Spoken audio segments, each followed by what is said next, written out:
Mike Mwana. Shivana representing FARUG. Yes, this is the Bakuya Twogere. She said what she said. She always says what she says. Yes, welcome back to another episode. My name, as always, my friends call me Ama, and today in studio I'm proud to say that I have a friend on board. Welcome, my friend. Bauki is my name, and I'm glad to be part of this whole collection of good people. I'm Christine Atsukunda, representative for LBQ Women on the Make Way Youth panel. I'm very happy to be here. And your girl Gazelle, aka the SRHR champion. Not to the female lover today. No. and my name is Amor, the human blender. The usual Yes. Sweet, So always glad to be in this space. Yes. Today has been a very cold morning. Thank you for being here. You made it anyway. Yes, we did. So it's winter. Winter. December is winter, right? Winter in Uganda, Africa. Yeah. We've had our own today. Thank you so much. I don't know how you guys are planning for this season. I want to know, where are you going to be? Whom are you going to spend it with? My mom keeps calling. I want to be with you on Christmas. So I think I'm going to make my way to her, even if it's a day, or even if before That is you traveling on 24th? My over 20 what? 24th. 24th. My ride is on 24th. I booked a ride. And then get there, you'll be so tired. Anything for mama. Okay. So you mean you already got that lift? Because I'm also looking for 24th. a private. Yeah, same too. My mom is she really wants at least to have 2 day with her, and she's really insisting. So I think this Christmas I would love to just. So I was actually looking out for any private lift that is going up country, eastern side. So Okay, and you lift out there. Gazelle needs a lift. Anybody, Christmas in the village. yeah. My friend, where are you spending your Christmas? I'm going to spend my Christmas outside Uganda. Outside? Yes, In the diaspora. not really, but just nearby here in Kenya. I'm just going to go there with my baby. Okay. I'm going to spend Christmas there because we always visit our parents every month. We made it a deal, so really they don't really miss us so much. Parents on a break. So on Christmas, I'm planning on taking myself to Cassia Lodge, Boziga, and put on my nice bikini, chill, eat nice food, and just spend time with myself. I will spend time with family another day. Which is maybe the first. Maybe, but not Christmas. I'm not celebrating Christmas, by the way. Okay. We don't want to crush people's spirits, the Christmas spirits. All right. So today we are here to introduce to you a project. It is called the Make Way Project. Yeah, Yes. the Make Way Project by AKIINA, Mama Africa. Okay. Yes, it's a 5-year program that started in 2021 and it will be ending in 2025. The project is being implemented in the sub-Saharan regions, that's Ethiopia, Kenya, Rwanda, Uganda, and Zambia. And the aim of this project is to break down the barriers to sexual reproductive health rights by promoting a new way of looking at and organizing SRHR issues through an intersectional lens. Meaning that the intersectionality approach is to actually debunk or take away the myth that LBQ women do not need access to sexual reproductive health rights.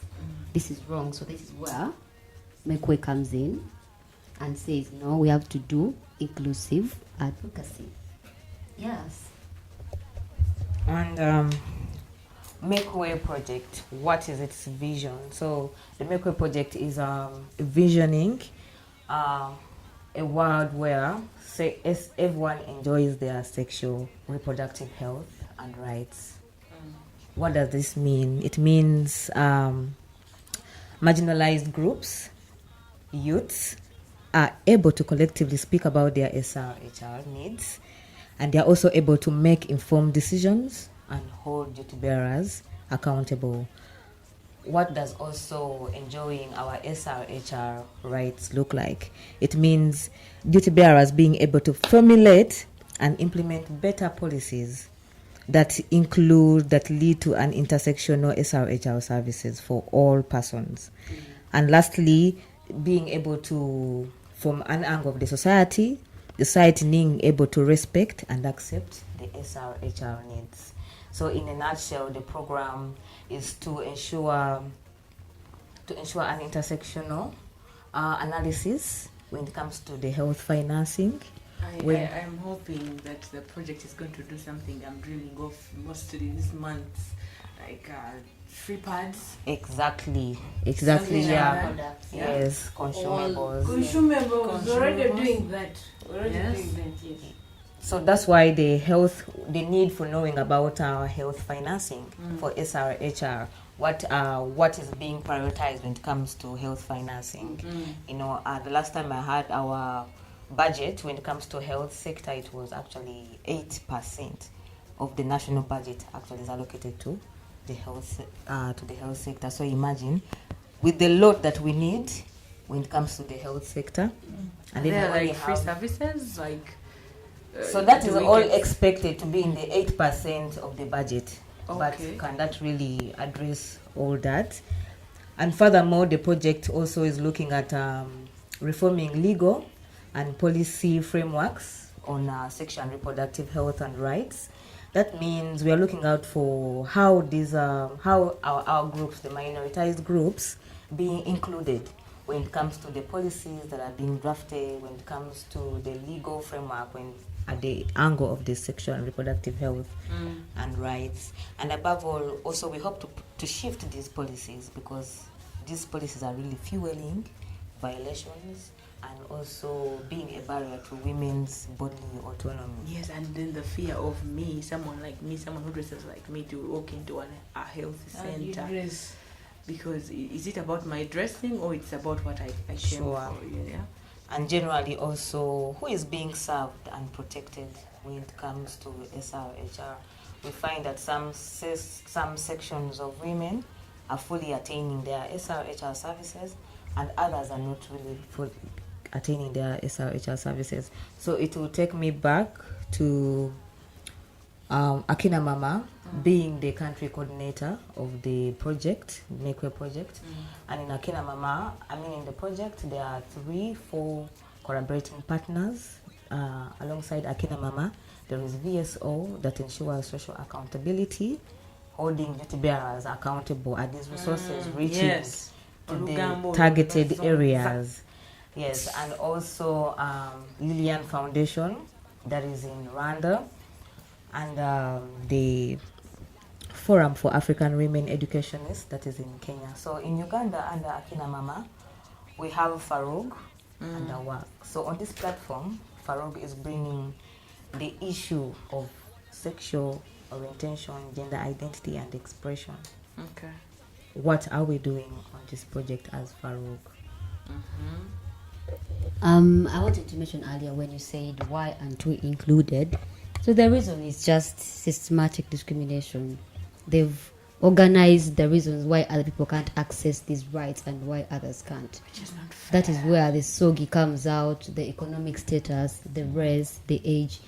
But in a nutshell, we are all women. Yes. Before you are old, before you are lesbian, before you are anything, first you are a woman who needs all of these services to come to you. So that is why FARUG, as a partnering organization on the project, has empowered actually more LBQ women, but in the studio today we have 2 of them that are going to share their lessons learned from the projects they were on. We have Kristen, Yes, the socialite, who is on the Mekwe Youth panel, and she's doing a very good job. So she's just going to tell us about that. And then also we have Balki, aka Jenny Kaguma, who is going to an alumni of the African Women Leadership Institute. So they're going to tell us what they learned and what they're hoping to bring back. Back to me, Christina Tkunda, once again, representative for LBQ Women on the Mekwe Youth panel. First of all, being a member of the youth panel for me has been a very great honor, very challenging, but also is a source of learning and empowerment for me as a lesbian woman. I feel honored to always be at the forefront, making SRHR challenges of LBQ women visible and giving a voice to them. So, under the Make Way Youth panel and the program in general, one of the main advocacy issues being addressed and hoping to be addressed include advocating for the retabling and passing of the National Health Insurance Bill. We recently participated in the annual health financing review. In relation to this, we must remember, under new data in Uganda currently, 72 babies die in Uganda every day. Why can't we invest in health systems that enable health workers at community levels to monitor and respond to the health needs of community members? Let's also remember, last year in March 2021, the National Health Bill was passed, but was never passed. Yeah, the National Health Insurance Bill was. Yeah, the National Health Insurance Bill. It was not passed as a law because the president did not assent to it, and neither did he put out a notification or a communication on this bill. Having a bill like this in Uganda, we should remember that this bill exists in all the East African countries except in Sudan and Uganda. And having this bill would provide free healthcare, right? Free healthcare for everyone. Or cheap or affordable. Exactly. Yeah. So that's another things we are working on. Great. And actually, just addition on the National Health Insurance Bill, it's a two-way thing, that those that are going to benefit and then that those that are going to be exploited when it comes to the National Health Insurance Bill. And that's one of the reasons as to why probably I hope that the president reconsidered for him not signing it. That's because why the country should be, the parliament and the policymakers should put money in this, yes, right? this bill is going to involve public and private personnels to contribute a fee to the health sector, meaning whether you're working or not, you have to contribute. And there is contributing, but are you also getting these services that you are contributing? There are very many things that we pay for and never get. Exactly. We don't know as women, our taxes. Kubanga tusasula taxes ku buli kimu. You are, even if you're working home, ogenda n'okubonoyoza wali engoye n'ogula sabuni. That is a tax. Yes, coming from the private. So from the public sector, we have NSSF, those that are paying NSSF contributions, those that are paying payee. So they feel they're going to be paying double taxes here. So there's so many reasons why the bill was not really signed and, gazetted. The National Health Insurance Bill was not signed by the president because he mainly met with members of the private sector that were led by NSSF. So that made him, rethink, because this bill is supposed to be something that is for all of us. Yeah. No, so I feel like the private sector couldn't probably speak so efficiently for Omuntu wa Wansi. Yeah. Also, under the Make Way Youth Panel, intersectionality being at the core of our advocacy plan, we recently held an awareness campaign for youth with disabilities, including LBQ women with disabilities. Yes. Where Amor, one of our staff members at FARUG, was part of that. Also, as part of our budget advocacy plan, we participated in the budget review meeting, where we pointed out major loopholes in health financing that we feel need more funding for. Though I've forgotten the examples of those areas. Then also, as the Make Way Youth Panel, we are looking forward to engaging in more dialogues with stakeholders, that is parliamentarians, policy makers, and also engaging in social media campaigns. We already have some coming up next year, which I'm going to tell you about later. Thank you. Electra Sky, wow. Just when you talked about the National Health Insurance Bill, it brought me to questioning about the East African Sexual and Reproductive Health and Rights Bill, the East African SRHR Bill. Do we even know about it? The fact that we're not aware about the National Health Insurance Bill, what about the East African SRHR Bill? Do you know it? Do you know what entails in it? So the need for us to know these legal frameworks when it comes to SRHR is also the key to intersectionality when it comes to inclusiveness. Okay, and lastly but not least, another empowered woman in the house. I'm proud to call a friend. Thank you so much. Thank you so much, my friend Amma. So today I'm so glad to be part of this meeting. And I'm here to talk about various opportunities that I've gotten. But I'm here to, first of all, thank FARUG as my organization. Yes, FARUG. Because it has given me an opportunity to go so many places. And also, I'd like to thank it to introduce me to this Make Way project, because it has given me the opportunity to be part of the African Women Leadership Institute. This whole yes.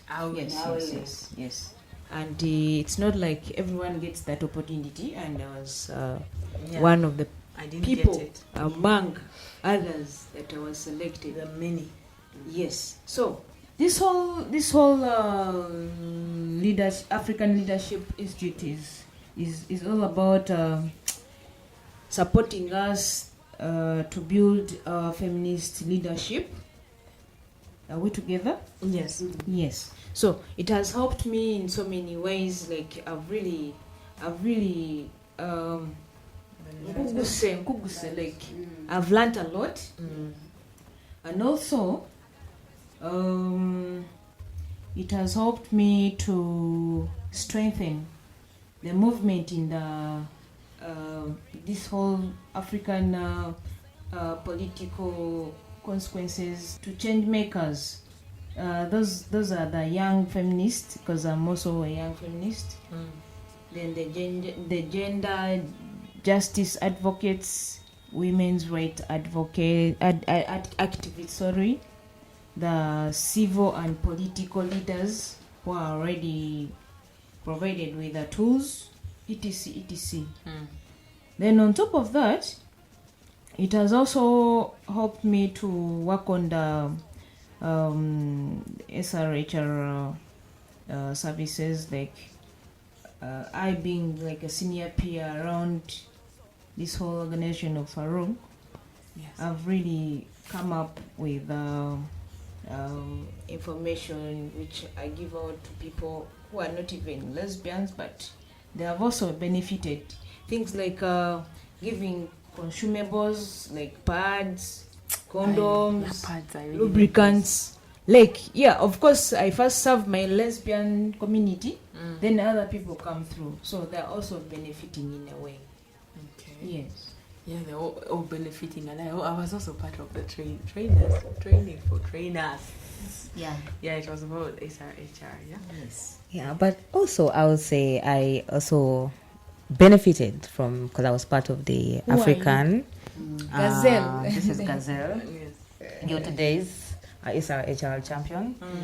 And to me, as an individual, personally, I now adopt to looking at things generally when it comes to service, when it comes to service provision, when it comes to service delivery, when it comes to organizing, just going beyond what is seen. That's the use of the intersectionality lens. And as a lesbian woman, I'm a woman. Before a lesbian woman, but still as a lesbian woman I'm not educated probably, and then I am unemployed and probably disabled. So the ALUI, that's the African Women Leadership Institute, was actually more so to strengthen our intersectionality lens when it comes to feminist leadership. As a senior peer, we are on a very big project with my fellow peers, working hand in hand with the healthy workers to make them understand that we're also people. When I appear in a hospital, no one is going to judge me. I'm going to be attended to just like any other person around who can just come into the hospital and seek maybe information about SRHR. I don't need to call, or I don't need to take that person there. The person can just arrive there and they be worked upon no matter how they How are they dressed, look. no matter how the hairstyle is, no matter how they are dressed, they have How they are walking, yes, over they are bouncing, they over have they are bobbing. yes, over they have a right Yes. to receive that service. We did sexual reproductive health rights training of trainers that AMA talked about, where its vision or objective was to empower more diverse women to demand, organize, and also assess their health, their SRHR needs, and for their peers, and to also engage stakeholders, like Balki said, stakeholders and service providers, in the sense that we can now train health workers on our needs and then on how we should be treated. So they should go, learn, know of our health issues, to make it easy, right? We have actually organized more dialogues with those stakeholders, because the more we do dialogues, the more these people are going to understand it very well, and they will realize that we're not bad people. We are really also human beings. So dialogues are really important. Yes. Just to add on the TOT on SRHR, alongside being able to demand for SRHR rights, engaging stakeholders, that has been said, but also engaging in decision-making spaces. That means being able not to only have these stakeholders come into our space, but also being in spaces, national spaces, that decisions are being discussed. That is donor spaces. Probably here we can raise awareness, air out our specific needs that need to be prioritized when it comes to funding, and how they should do this funding when it comes to LBQ, SRHR issues. This is called meaningful youth engagement. Like from the beginning of the budget, of the policies, of the name of the policies, the youth or the people the people having the issues should be at the forefront. Alongside TOT, because we've been able to empower LBQ women, some of which they're in our spaces right now, and also we've been able to have the TOT, that is the training of trainers on SRHR. And with all this, we are in the process. We developed an SRHR advocacy strategy, which is a tool that is going to aid or facilitate our address when it comes to SRHR needs of LBQ women. Okay, so what should we look out for this the project? Continued empowerment for LBQ women, to demand for our sexual reproductive and health rights from the top.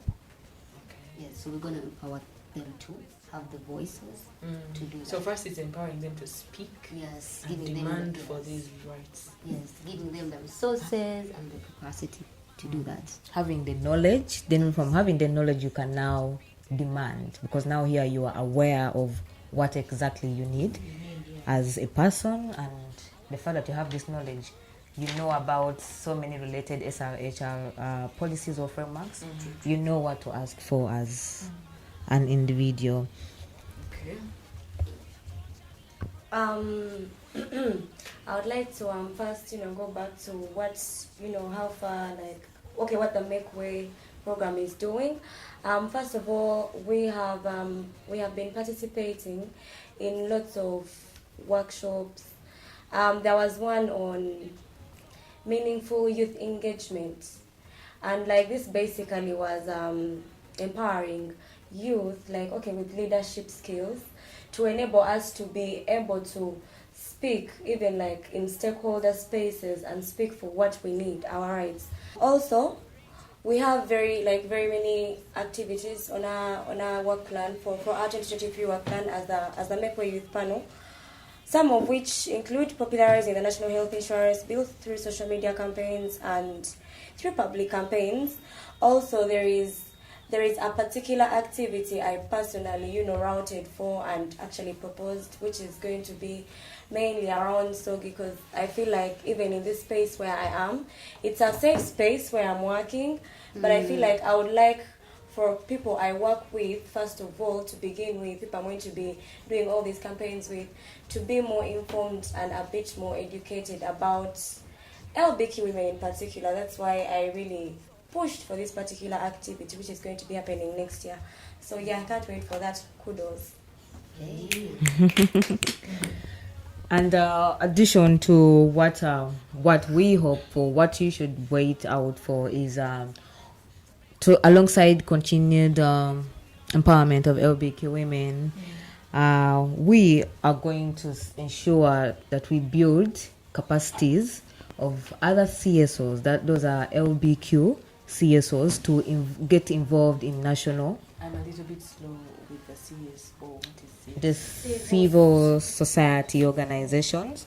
So we hope to come in our future programming to empower, to build the capacities of LBQ, civil society organizations, to participate, to meaningfully actually get involved and participate in the national processes, that is the national budgeting, formulation of position papers, also identifying specific SRHR needs that need to be prioritized when it comes to the health financing.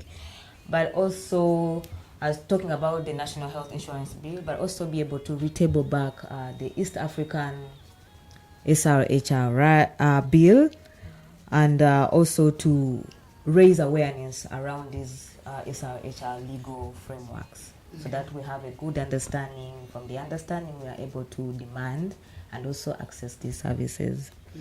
But also, just to addition that successes of the project generally, alongside the Make Way, the youth panel, one of the youth panel on the project, we have also managed to participate. When you talk about participating in national processes, It's a big one. it's always only classified for MPs and only invites, You only hear that the bill has been passed. Yeah. The national gundi has been passed. You hear about the policy briefs. You even don't know what are those. But then with the project, we've been able to, be part of these processes and the planning. So national-wise, we are really glad that we are actually participating in the national. That's big. Yes. That's big. All right. So campaigns are being run, right, on social. So you can be a part of the project through showing your solidarity and the partners and allies. Yeah. So on our socials, or maybe the socials that are running the campaign, you can look out on Youth Panel UG. That's Twitter and TikTok. Find all the content there, retweet, share, and enjoy the campaigns. And also our socials, the FARUG socials that will be given to you on the screen. And for the creatives, please, you could submit in your creative pieces. That could be poems, maybe monologues, skits for the writers, and on challenges to access SRHR for queer women. What you should expect from this project, I'm already seeing good results already, because ever since the project started, we're a little bit lagging behind, but I'm really seeing good results. One, the people that I deliver, me being a senior peer, I deliver condoms, I deliver pads, etc. So the results is already showing, because these people always give me calls. Like where I drop condoms, they always give me calls to say the condoms are already done. Can we refill it? Can we get more? That's already a sign that the project is already doing good. Okay. Yes. So I'm glad. I'm proud of my fellow peers who are really giving me a hand. Yeah. Thank you so much. God bless you. From the senior peer. Yes. Yes, and also I would just love to appreciate AKIINA Mama for giving us these opportunities. Thank you, AKIINA. For being part of, for thinking and for being considerate, and for using the intersectionality lens to involve and include diverse organizings and give us opportunities to address our specific SRHR needs, and also to participate in national processes. Thank you again, Mama. For the networks out there, please collaborate with all women, because we have the same issues, right? So be a part of the campaign. Speak against violence. Like, do what you have We to all do. need these services. We all need these services. Yes. Thank you for listening in. We wish you a Merry Christmas And a Happy New Year! Never forget to subscribe. Never forget to do that. And if you really love what you hear, please share. You share, and then after, please comment and leave a like on there. If so, you want to talk to us, leave a comment in the means a lot to in us. the comment section down below. Alright, so I've been Ama. Anambaoki Kaguma, aka Jenny. Like Kagumas. Yes. Christine at Kunda. Christine, Electra. Yes. Amor and Leah, the SRHR. issues. Merry Christmas. Happy holidays. Thank you for listening. Bye. I've got a question.